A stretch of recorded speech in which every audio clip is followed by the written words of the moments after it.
اور اگر آخرت کے نقصان کے ساتھ دنیا کا بڑے سے بڑا فائدہ بھی ملتا ہو نہیں چاہیے، نہیں چاہیے۔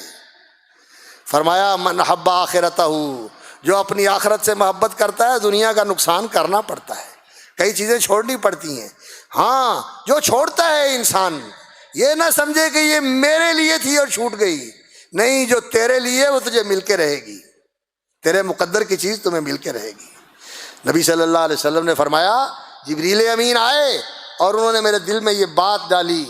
کہ اے میرے دوست، اے میرے ساتھی، اللہ اکبر، رسول اکرم صلی اللہ علیہ وسلم کے دوست اور ساتھی تھے جبریل امین علیہ الصلاۃ والسلام وعلی نبینا افضل الصلاۃ والسلام، اور وہ نبی صلی اللہ علیہ وسلم کے استاذ بھی تھے، معلم بھی تھے، معلم قدس تھے، اللہ اکبر۔ تو انہوں نے نبی صلی اللہ علیہ وسلم کو بتایا، اللہ اکبر، فرمایا کہ اے اللہ کے رسول، اعمل ما شئت، جو چاہو عمل کرو، عمل کا بدلہ